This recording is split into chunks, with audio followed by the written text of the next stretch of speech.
What's going on, everyone? This is Kevin here, coming at you with Samsung Galaxy A54 5G camera tips and tricks. So stay tuned if you want to learn how to get the most out of all the various cameras on your device.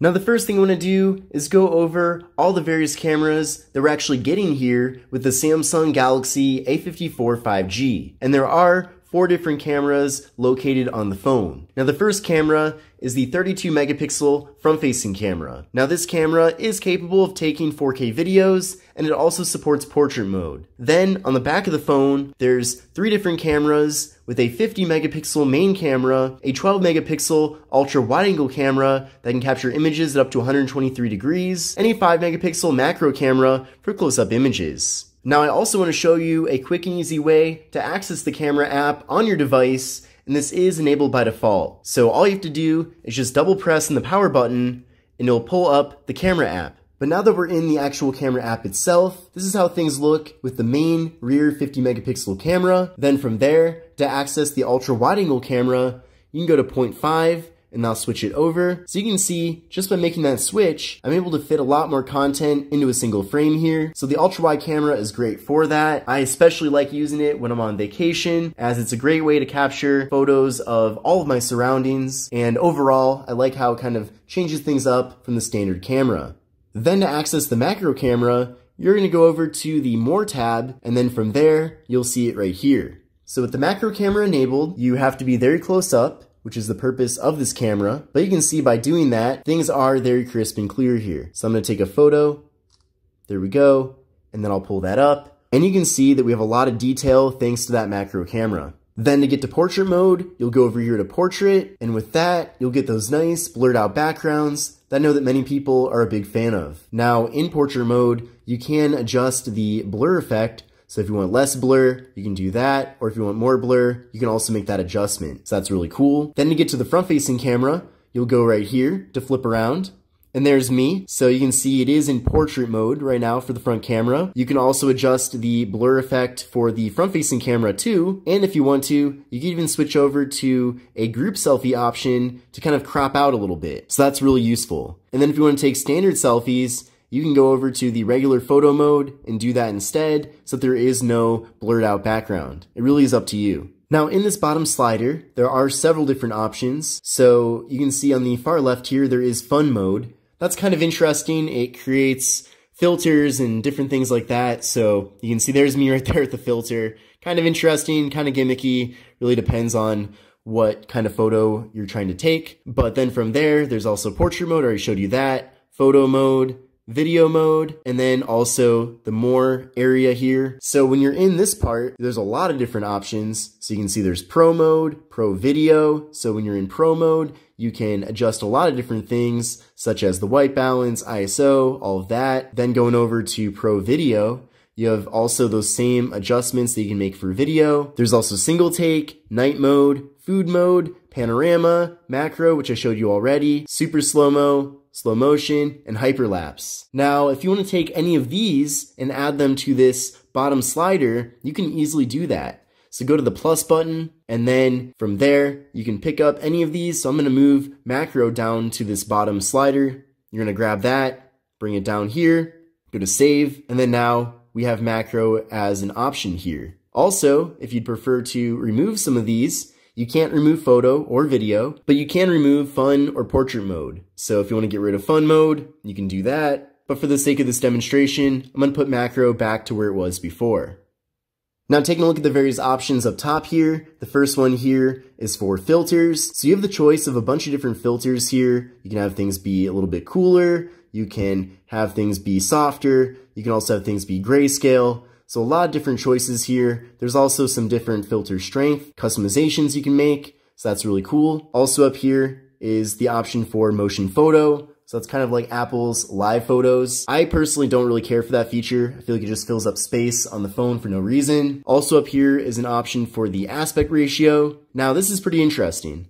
So even though the main camera on this phone is 50 megapixels, it doesn't actually take 50 megapixel photos by default. Instead, you have to go up here and choose 3x4, 50 megapixel. And then when you do that, you can then take photos in that full megapixel count. Now the reason why that's not the default is because 50 megapixel photos take up a lot more space on the device's storage compared to kind of the standard resolution. So basically Samsung wants to give you that option, but at the same time, they know most people probably won't need it and they won't want their phone to fill up quite as fast. But taking that 50 megapixel photo, you can see how crisp and clear everything is. Definitely a lot of detail there. So overall, it is still a nice mode to have when it is necessary. But also up here, we have 9:16 or 16:9 based on the way that you are taking the photo. But with 16:9, that's especially great for thumbnails. There's also 1:1, so you can capture a square image. And then we do a full. So that's the full size of the display here. Also up here is the timer.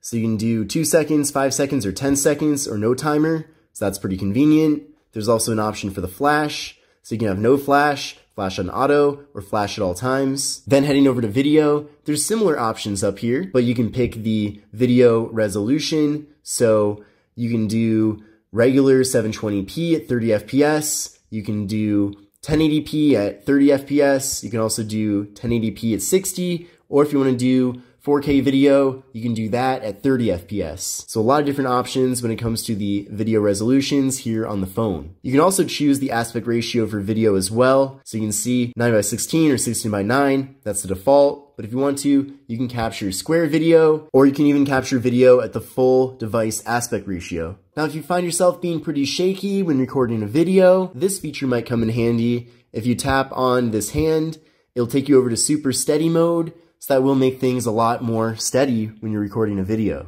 And then another awesome option up here too is the flash. So you can actually have this be on at all times when recording a video, and this especially comes in handy when recording in a dark area. But moving on, there are some other more advanced options I want to show you. So we'll go up to this gear icon in the upper left corner, and then by going there, you'll see that some of these are already enabled by default. The watermark is actually not enabled by default. I enabled that, but you can see there's scene optimizer, there's shot suggestions, so get on-screen guides to help you line up great shots. You can scan QR codes with the camera here on the device, which is really convenient. There's also a swipe shutter button, so you can do it by default to take a burst shot. So we'll try that right now.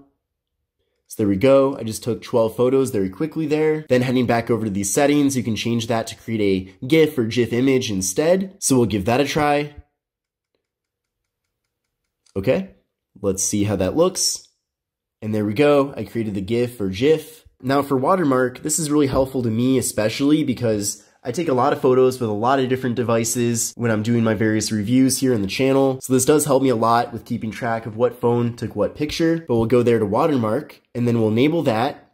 And you can see by default, it just puts the model name of the phone. But you can also edit that and put any text that you want, maybe your name, for example. You can also do date and time, kind of similar to those old school film cameras. There's also the ability to pick the font, and then also the alignment of the actual watermark itself. So that's a pretty cool feature.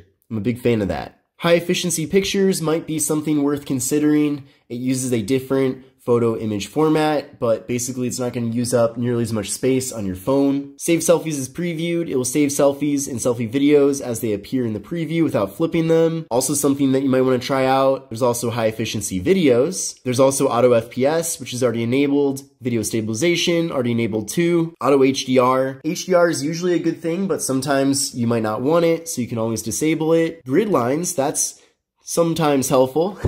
It creates the grid here for the rule of thirds, so if you want to use that to better set up your photos or videos, you can set that up. We also have an option for location tags, so it adds tags to your photos and videos so you can see where they were taken. This one's pretty helpful, shooting methods. So you can see here that there's some different customizations. The first one is what you want to do with the volume button. So by default, with the volume button, if you do volume up or volume down, it'll capture a photo or start taking a video. But instead, if you want it to do something else, I'll show you how to do that. You can have it either control the system volume like it would in any other app, or you can do zoom in or zoom out. So with that setup, volume up will zoom in, and then volume down will zoom out, all the way out to the ultra wide camera. There's also voice commands, so you can say certain terms here. So I'm gonna try that out.